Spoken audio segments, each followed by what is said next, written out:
제가 3월 3일 날 이 자리에 쓰고 6개월 동안 안 썼더라고요. 그래서 어느 분이 목사님 오해 뭐예요 하길래 제가 뭘 하긴요, 청년부 가지요. 맞죠? 청년부 하는 목사를 굳이 이렇게 끄집고 올라와가지고, 맞죠?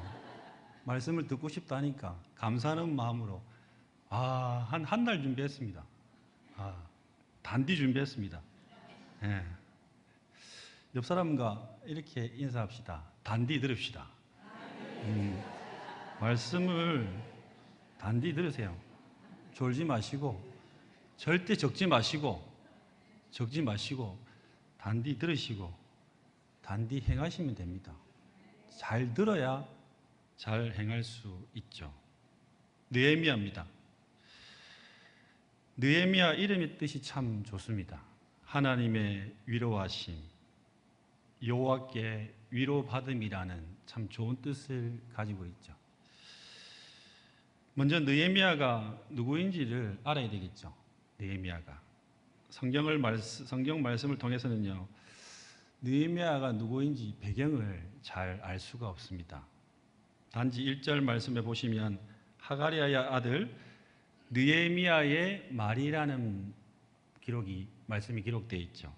느헤미야가 하가랴의 아들이라는 것이 전부입니다. 그런데 이스라엘 역사를 통해서 느헤미야는요, 주전 587년 예루살렘 성이 함납되었을 때에 그의 할아버지와 온 가족이 바벨론의 포로로 잡혀갑니다. 온 가족들이. 근데 그 전에 느헤미야가 태어나기 전입니다. 태어나기 전. 느헤미야는 포로의 신분으로 태어났는데 바벨론의 포로의 신분으로 태어났습니다. 일제강점기를 거치신 분들이 꼭 계시겠죠. 태어나니까 저희 아버지 같은 경우는 일제강점기에 태어나셨거든요. 40년. 태어나니까 포로의 신분이었죠. 일본의 압제하에 그 어린 시절을 보내셨죠. 느헤미야는 포로의 신분으로 바벨론에서 태어나서 거기서 자랐습니다. 얼마나 고생이 심했겠습니까? 그런데 느헤미야는 그 포로의 신분으로 거치지 않고 그 포로의 신분을 넘어서서 바벨론에서 큰 출세를 경험합니다. 11절 말씀에 보면 나와 있죠. 왕의 술관원이 되었다고 나옵니다. 술관원이란 것은 우리가 어떤 직책인지 너무도 잘 알고 있습니다. 왕이 술을 드시기 전에 어떻게 해요? 먼저 먹는 거죠. 우리나라도 있죠. 기미상궁이라고. 왕이 음식을 먹거나 뭘 먹기 전에 먼저 음식이나 술 같은 걸 먹는 기미상궁이 존재했죠. 이 직책은 매우 중요한 직책이었습니다. 왜냐하면 왕이 드시는 술에, 먹는 술에 누가 독을 타면 왕은 어떻게 해요? 그냥 황천길입니다. 가시는 겁니다. 그런데요, 이 술에, 음식에 독약을 타는 경우가 허다했다고 합니다. 왕의 술관원은요, 왕의 생명을 책임지는 너무도 중요한 직책 중에 하나였습니다. 뿐만 아니라 이 왕의 술관원은요, 왕과 같이 앉아서 담소를 나누면서 국사를 논하기도 하는, 오늘날 직책으로 이야기하면 대통령 비서실장 정도 될 거라고 이야기하죠. 엄청난 직책이죠. 대통령과 모든 이야기를, 속에 있는 말까지 다 할 수 있는. 술 맡은 관원은 왕이 가장 신임하는, 가장 신뢰하는 신하 중에 한 사람이었습니다. 그가 누구라고요? 느헤미야입니다. 느헤미야. 1절 말씀에 보면 느헤미야는 아닥사스다 왕을 모시고 지금 수산궁에 머물고 있습니다. 수산은 바벨론의 수도였습니다. 수산궁은요, 금과 은과 상아로 지어진 너무도 수려하고 아름답고 웅장하기 그지없는 너무도 화려한 곳이었습니다. 포로의 후손으로 왕의 비서실장이 되어서 왕궁에 거하던 느헤미야의 생활은 어떻습니까? 아주 풍요로웠습니다. 못 하나 부족함이 없을 정도로 잘 먹고 잘 살고 있었습니다. 그런데 2절 말씀을 볼까요? 2절 말씀에 보면 어느 날 자신의 형제인 하난이라는 사람이 예루살렘에 다녀와서 예루살렘 성의 그 비참한, 자신의 고향이라고는 말할 수 있지만 따지고 보면 할아버지 부모님 고향이지 내 고향은 아니거든요. 그 하나니가 예루살렘 성의 비참한 모습을 전합니다. 3절 말씀이네요. 우리가 함께 읽어볼까요? 그들이 내게 이르되 사로잡힘을 면하고 남아있는 자들이 그 지방 거기에서 큰 환난을 당하고 능욕을 받으며 예루살렘 성은 허물어지고 성문들은 불탔다 하는지라. 느헤미야는 지금 포로로 잡혀온 땅에서 성공했죠. 성공했습니다. 하지만 느헤미야는 자신의 조국과 백성들의 형편을 듣는 귀가 있었습니다. 듣는 귀가. 오늘날 현대인들은 자신의 말만 주구장창합니다. 내 말 좀 들어라. 내 말 좀 들어라. 너무도 익숙한 말이죠. 우리가 자주 하는 말 중에 내 말 좀 들어라 합니다. 다른 사람들의 말을 듣는 귀를 닫아버리고 오직 자신의 주장과 자신의 형편과 자신의 이야기를 하고 싶어 하죠. 우리는 열려있는 귀입니다. 우리는 두 귀가 열려있죠. 열려있는 귀를 통해서 자신의 주변에서 들려오는 그 이야기를 들을 수 있어야 합니다. 주위에서 그 많은 이야기를 듣고 그 사람들의 아픔을 바라보면서, 민족의 아픔을 바라보면서, 이 썩어져 가고 있는 이 우상이 팽배한 이 영도 땅을 바라보면서 가슴이 답답해야 합니다. 아파서 눈물 흘리며 이 제단에 나와서 불철주야 기도할 수 있어야 합니다. 그런데 우리 주위를 보면 어떻습니까? 기도는커녕 어떻습니까? 우리 도대체 무엇을 하고 있는 귀인지. 몸이 아프신 분이 있습니다. 자녀 때문에 잠 못 이루시는 분이 있죠. 사업 때문에 전전긍긍하시는 분이 있죠. 내일 모레 시험인데도 오늘 이 예배 자리에 나와서 저렇게 멋지게 찬양하는 청년들이 있습니다. 구원받지 못한 가족 때문에 오늘도 누구에게 기도 요청을 할까, 중보기도를 부탁을 드릴까 노심초사하며 교회 온 분들이 있죠. 애를 가지지 못해서 기도하는 부모님들이 있습니다. 여러분, 우리 주변에서요, 이렇게 많은 이야기가 지금 들려오고 있지만 우리는 지금 무엇에 귀 기울이며 살고 있는지. 우리가 예수님으로 인해서 우리는 이렇게 이야기합니다. 한 형제, 한 자매가 되었다고 이야기하지만 과연 우리는 서로의 문제에 대해서, 기도의 제목에 대해서 뭘 알고 있는지. 안 그런 것 척하고 이렇게 앉아 계신 분들인데 이분이 어떤 어려움이 있고 어떤 기도의 제목이 있는지 알고는 계십니까? 내가 누군가의 중보기도자가 되어 주어야 된다는 것은 너무도 잘 알고 있지만 내가 다가가서 누군가에게 어떻게 살고 있느냐고 물은 적은 있으십니까? 느헤미야는요, 예루살렘의 비참한 소식을 듣고 뭐 했다고요? 앉아서 울고 수일 동안 슬퍼했다고 이야기합니다. 자신과는 하등의 관계가 없는 그 유다 땅, 그 땅을 바라보면서 수일 동안 슬퍼하며 울었다고 합니다. 느헤미야는요, 이처럼 조국의 현실을 외면할 수가 없었습니다. 자신의 동족들의 형편에 대해서 눈을 감고 자신만 얼마든지 잘 먹고 잘 살고 우리 가족만 잘 봉양할 수 있었겠죠. 그러나 기도의 사람이었던, 민족을 사랑했던 그 느헤미야는 그러지 못했습니다. 느헤미야는 자신의 조국의 현실을 듣고 너무도 가슴 아팠습니다. 그리고 느헤미야는 울고 또 울고 수일 동안 슬퍼할 수밖에 없었습니다. 우리 각자가 가진 현재의 문제들을 볼까요? 우리는 울어야 합니다. 그리고 그 문제 앞에 슬퍼하고 누군가와 함께 그것을 나누라고요. 그 나눔을 위해서 뭐가 있냐면 동아리가 있고요, 목장 모임이 있는 것입니다. 울고 슬퍼하는 것으로 또 끝나서는 아니 되죠. 울고 슬퍼하는 것만으로는 아무런 변화가 일어나지 않는다는 것을 우리는 알고 있습니다.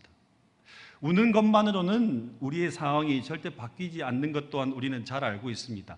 많은 사람들이 원망합니다. 울니다. 슬퍼합니다. 짜증을 내지요.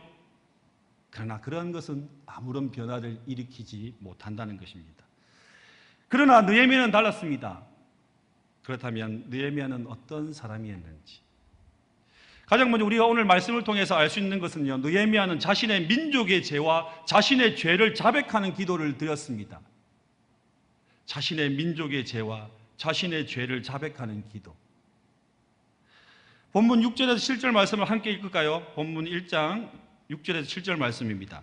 이제 종이 주의 종들인 이스라엘 자손을 위하여 주야로 기도하며 우리 이스라엘 자손이 주께 범죄한 죄들을 자복하오니 주는 귀를 기울이시며 눈을 여시사 종의 기도를 들으시옵소서. 나와 내 아버지의 집이 범죄하며 주를 향하여 크게 악을 행하여 주께서 주의 종 모세에게 명령하신 계명과 율례와 규례를 지키지 아니하였나이다. 느헤미야는요, 지금 자신의 민족이 주님 앞에 뭐 했다고요? 범죄했다고, 죄를 지었다고 자복합니다. 또한 누가 지었다고요? 이스라엘 민족이 지었다는 것이 아닙니다.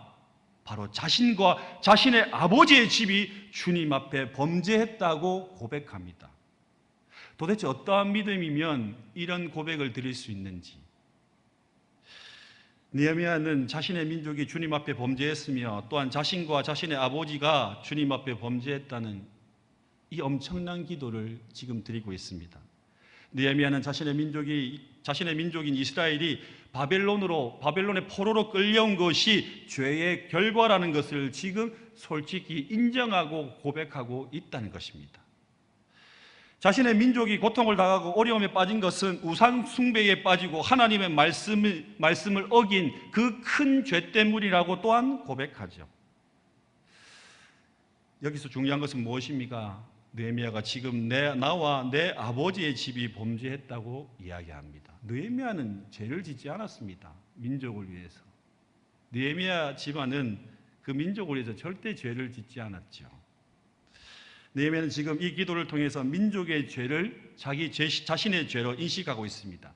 또한 민족의 아픔을 자신의 아픔으로 지금 인식하고 있다는 것입니다.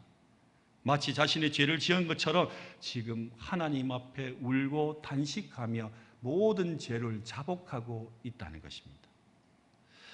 저는 이렇게 느헤미야가 민족의 죄를 자신의 죄로, 그리고 민족의 아픔을 자신의 아픔으로 보는 시각이 너무도 좋습니다. 적어도 민족의 지도자가 되려면, 교회의 중직자가 되려면, 진정한 그리스도인이 되려면 이 정도는 돼야 되지 않겠습니까? 민족의 문제를 자신의 문제로 보는 자가 참된 그리스도이며 민족의 진정한 지도자가 될 수 있겠죠. 한 나라의 지도자가, 한 교회의 지도자가 자기 살 길만 찾는다면요, 그 나라는, 그 교회는 소망이 없고 망한다고 이야기합니다.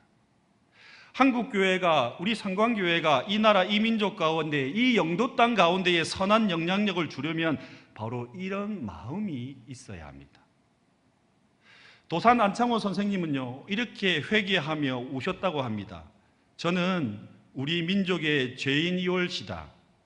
이 민족이 저를 이렇게 위해 주는데 저는 민족을 위해 한 일이 없습니다.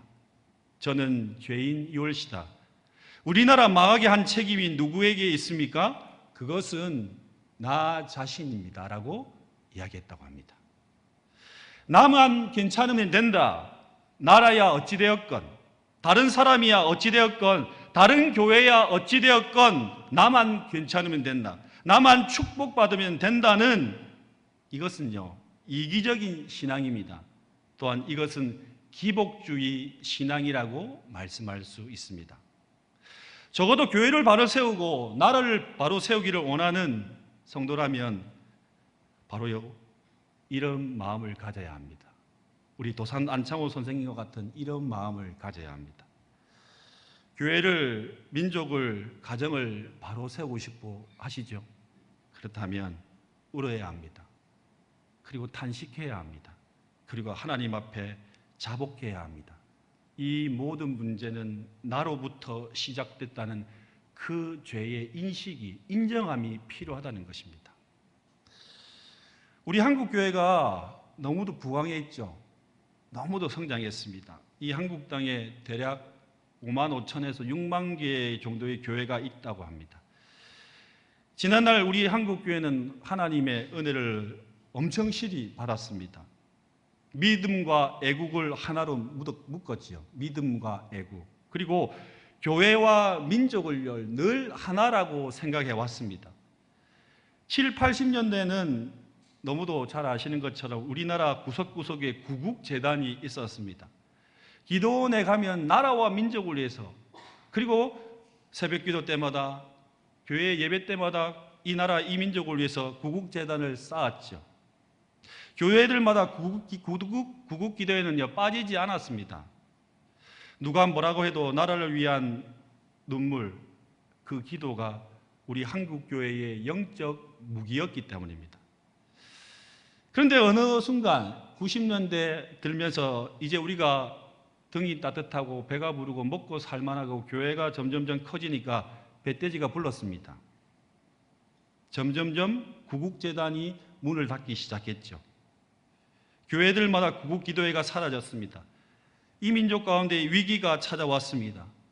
성도 여러분, 기근이나 재앙은 나누면 얼마든지 헤쳐나갈 수 있다고 전문가들이 이야기합니다. 그러나 더 큰 위기는 전문가들은 이렇게 이야기하죠. 민족을 위한 눈물의 기도가 사라졌기 때문에 이 나라, 이 민족 가운데에, 이 열방 가운데에 소망이 사라지고 있다고 이야기합니다. 저는 너무 감사합니다. 우리 담임 목사님께 우리 교회가 가장 먼저 한 것은 금요기도회의 부활이었죠. 나라와 민족을 위해서 기도합니다. 새벽마다 기도하죠. 그리고 우리 영도 땅을 위해서, 이제 연합을 위해서 우리는 무엇을 합니까? 이제 첫 출발을 내딛었습니다. 한 교회 한 교회 함께 모여 금요기도회 때마다 우리는 함께 이 영도 땅을 위해서, 부산 땅을 위해서 기도한다는 것, 하나님이 얼마나 좋아하시겠습니까? 기도를 잃어버리는 것이 가장 큰 영적 위기라고 말씀합니다. 그리스도인들은요, 어떤 문제가 생겼을 때에 이 문제가 누구 때문이라고 이야기하는 사람이 아닙니다. 성경적인 대답은, 하나님의 방법은, 하나님의 사람들이 이 땅의 문제를 나의 문제로 하나님 앞에 눈물로 기도하는 것이라고 말씀합니다. 오늘 우리는요, 느헤미야가 민족을 향해 가졌던 눈물의 기도와 느헤미야의 민족을 사랑하는 그 믿음의 마음을 오늘 우리는 새롭게 가져야 합니다. 느헤미야가 예루살렘에 살고 있는 동족들의 어려움과 고통의 이야기를 들었을 때 느헤미야는 또 이렇게 이야기할 수 있습니다. 그거 참 안 되었다.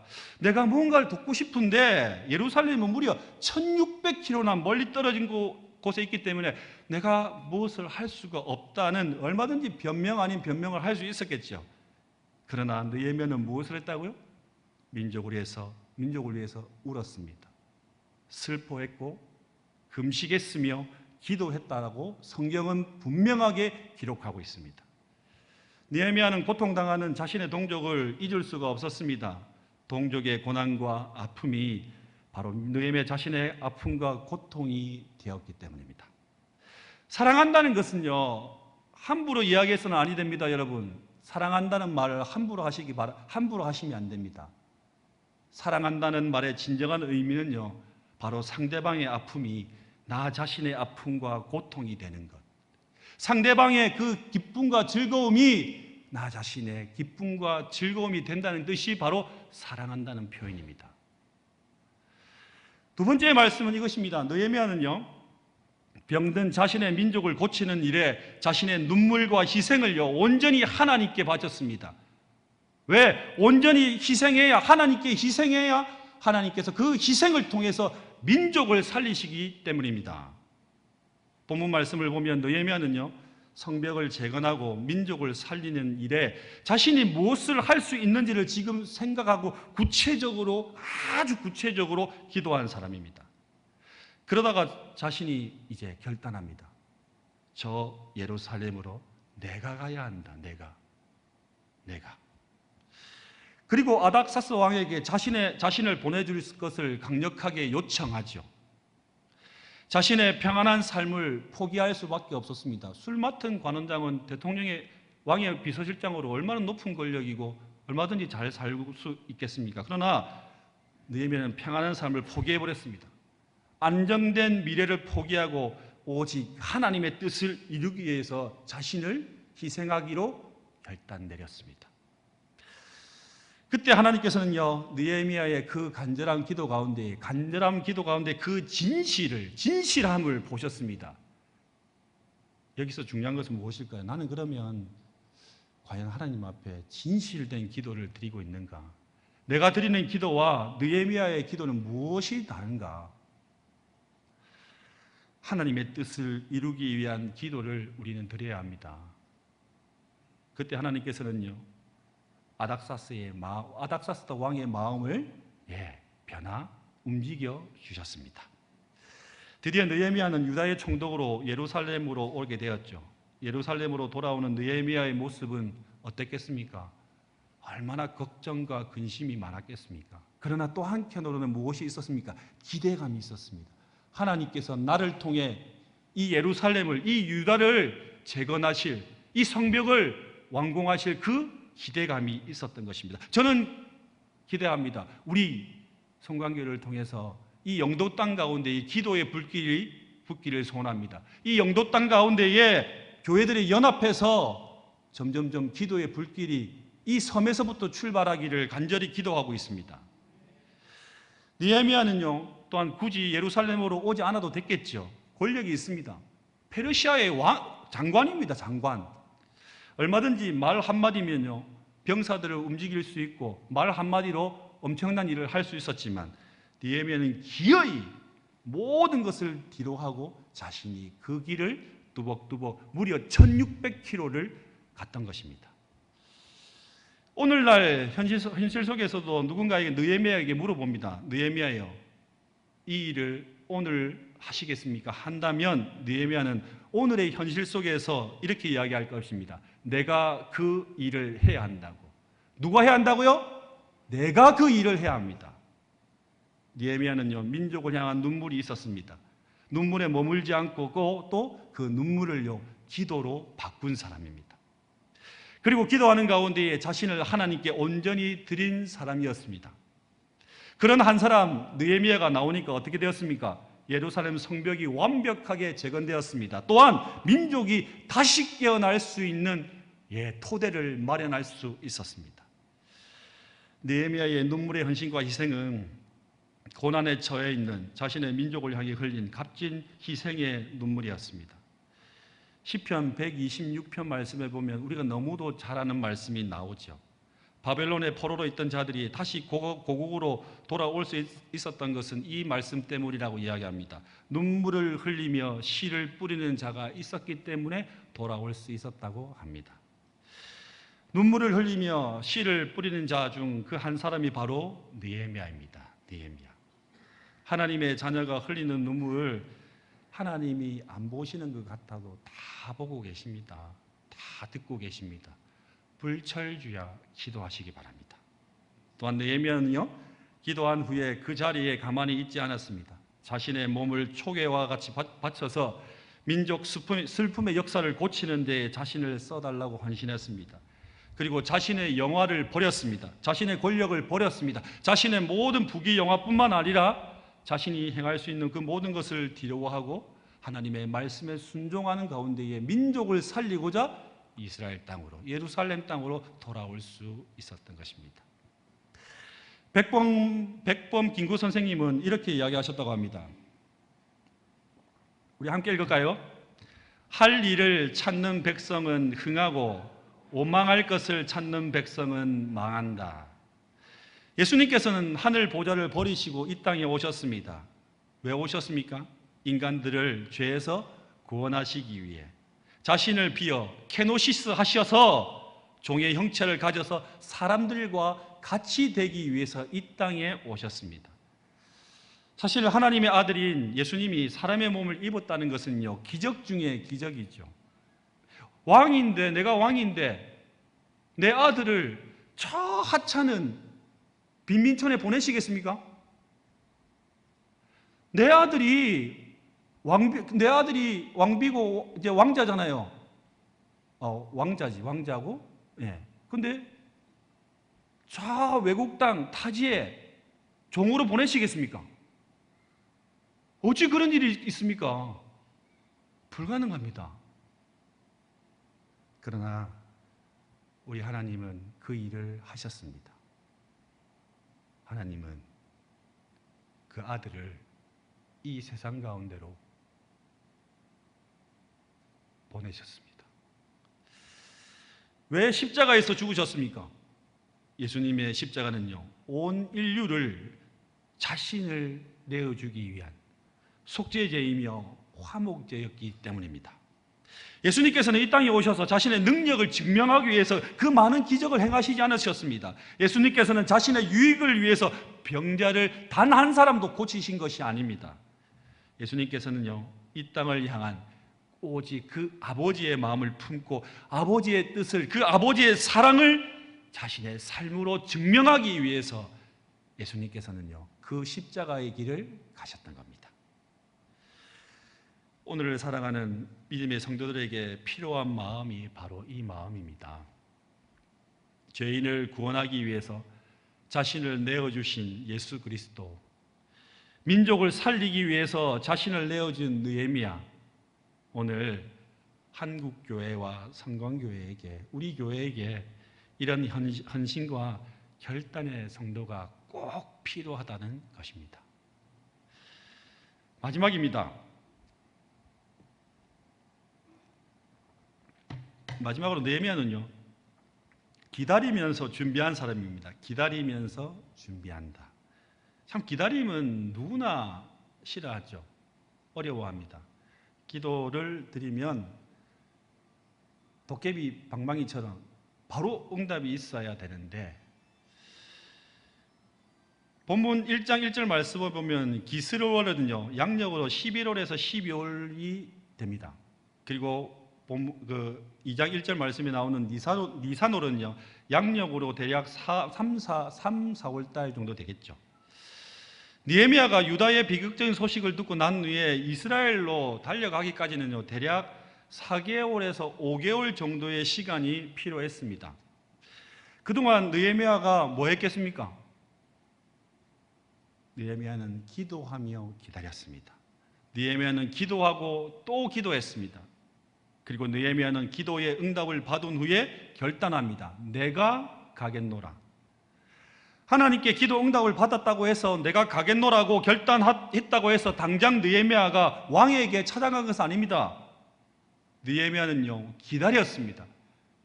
기도 응답을 받았고 내가 결단했고, 그런데요, 이제 무엇이 필요합니까? 이제 왕의 결정이 필요했죠.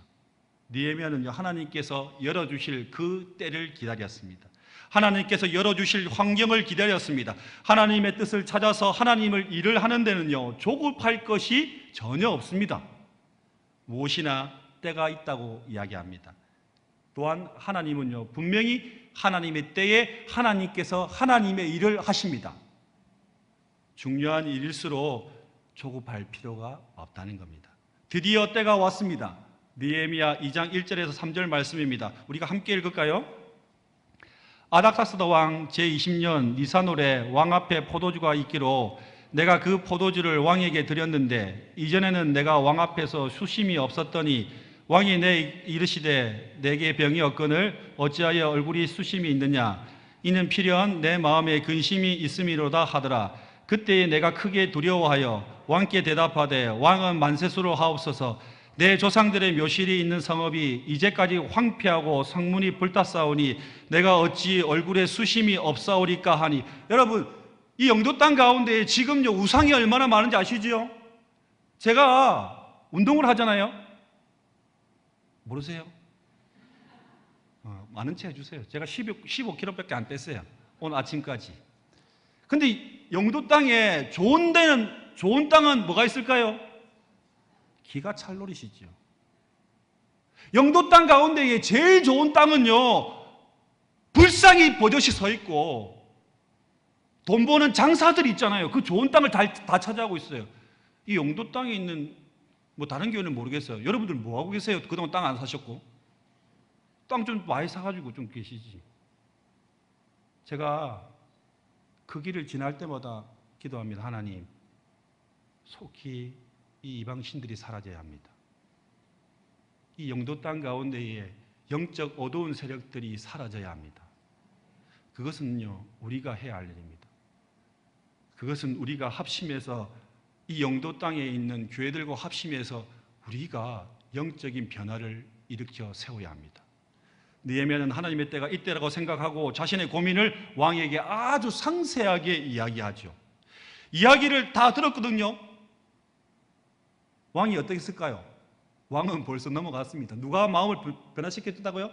하나님이 아닥사스 왕의 마음을 변화시켰거든요. 왕은 딱 한마디 합니다. 느헤미야야, 내가 너한테 도대체 무엇을 해줘야 되냐? 멋지지 않습니까? 우리 하나님은 이런 하나님입니다. 우리가 기도하면 하나님이요 상황을 이렇게 역전시켜 주십니다. 이야기를 다 들은 왕이 내가 너한테 무엇을 해주기를 원하느냐? 그때부터 느헤미야는 얼마나 기분이 좋았겠습니까?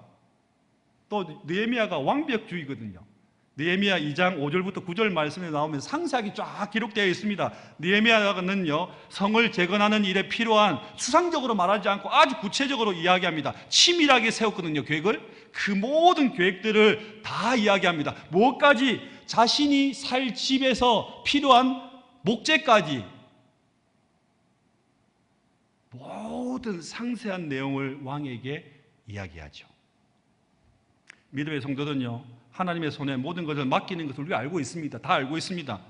그러나 하나님께 맡겼다고 해서 그냥 현실에 따라 가만히 있으면 됩니까? 아니죠. 우리는 하나님을 신뢰합니다. 너무도 잘 알고 있습니다. 그것이 본질이기 때문에 사람이 어떤 협조보다도 어떠한 상황적인 조건보다도 하나님의 도우심이 절실하다는 것을 우리는 알고 있습니다. 그러나 하나님께 맡겼다고 해서 가만히 있어서는 아니 된다는 것. 모든 현실 앞에서 감나무에서 감이 떨어지기를 기다린다는 것, 입만 벌리고 있다는 것, 하나님이 절대 원하시는 것이 아니라는 것입니다. 느헤미야는 아주 친밀하게 준비했습니다. 우리는 정규인 순회를 은혜 가운데에 엄청난 은혜 가운데에 마쳤습니다.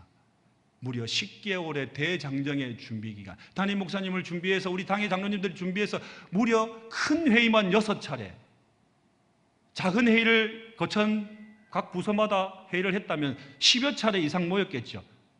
그 대장정의 10개월 동안 엄청난 친밀한 계획과 기도 가운데에 우리가 준비한 결과가 그 많은 은혜를, 그 많은 물질을 하나님께서 허락하신 것입니다. 신하가 왕에게 자신의 모든 문제를 말할 때에 그냥 대충 이야기할까요?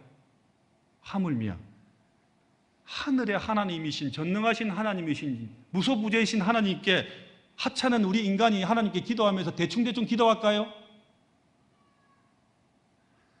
어렵게 왕의 허가를 받은 느헤미야는 예루살렘에 들어가서 주변의 방에, 온갖 방에서도 성벽 공사를 완벽하게 성공합니다. 며칠 만에요? 단 52일 만에 성벽을 완벽하게 재건합니다. 하나님이 하셨습니다. 하나님이 아니면 도저히 할 수 없는 일이었습니다. 그런데 하나님은 누굴 사용하신다고요? 하나님은 사람을 사용하십니다. 하나님의 일꾼이라고 자부하는 성도들은요, 아무리 작아 보이는 하나님의 일일지라도 우리는 철저하게 계획하고 또 계획하고 또 기도하고 준비해야 합니다. 말씀을 마치려고 합니다. 벌써 마치네요. 반응들이 없으시네. 미술하고 조각, 발명, 다양한 분야에 너무도 뛰어났던 사람이 있습니다. 우리는 그를 레오나르도 다빈치라고 이야기하죠. 이 레오나르도 다빈치는요, 그 재능은 어려서부터 너무도 주위 사람들한테 잘 알려졌다고 이야기합니다. 그래서 많은 사람들이 저 다빈치는 최고의 화가나 조각가가 될 거라고 어릴 때부터 떡잎부터 알아봤겠죠. 근데 이 다빈치가 그림을 그린다든지 이렇게 두각을 나타내지 않거든요. 다빈치는 청년이 될 때까지 본격적인 그림이나 조각을 하지 않고 그저 자유분방하게 산과 들을 돌아다니면서 사람과 그 짐승들의 근육이나 뼈, 표정 같은 것들을 다양한 각도에서 스케치를 했다고 이야기합니다. 근데 주위 사람들은 이 다빈치의 재능이 지금 사장되고 있다고, 재능을 잘못 발휘하고 있다고 생각하면 안타까워했다가죠. 그래도 다빈치는 묵묵히 자신이 하던 일을 계속했습니다. 오늘 우리 청년들 멋지죠? 네 집 아들, 딸들인지 박신규 집은 빼고, 박신규 집은 빼고. 네 집 아들, 딸들이 참 멋집니다. 잘생기고, 키도 크고. 오랜 시간이 흐른 후에 드디어 다빈치는 자신이 준비가 잘 되었다는 것을 이제 생각했죠. 하나님께서 이제 때를 허락하셨다. 그리고 그는 드디어 작품을 하나하나 만들기 시작했습니다. 그 작품을 하나하나 만들어낼수록 많은 사람들의 탄성을 자아내고 훌륭하다는 이야기를 듣기 시작했다고 합니다. 그리고 그의 작품은 오늘날까지 보는 사람들로 하여금 탄성을 자아낼 정도로 훌륭한 완성품이 되었다고 이야기합니다. 이처럼 모든 일에는요, 철저한 준비와 계획과 기도가 필요합니다. 준비가 잘 된 만큼 훌륭한 결과가 나온다는 것. 신앙생활에 있어서도 마찬가지입니다. 헌신을 결심하셨다면 좀 더 기도하시고 때를 기다리신 후에 하나님께서 그 좋은 때를 주셨을 때에 내게 있는 것으로 나의 은사와 달란트를 하나님을 향해서, 하나님을 위해서, 또한 이 나라와 민족을 위해서 마음껏 사용하시는 여러분들이 되기를 소원합니다. 그리고 꼭 이 말을 들으시는 여러분들이 되기를 소원합니다. 내가 작은 일에 충성하였음에 내가 너희들에게 큰 것으로 준다는 그 축복의 말씀을 매일의 삶 속에서 들으시는 여러분들이 되기를 소원합니다.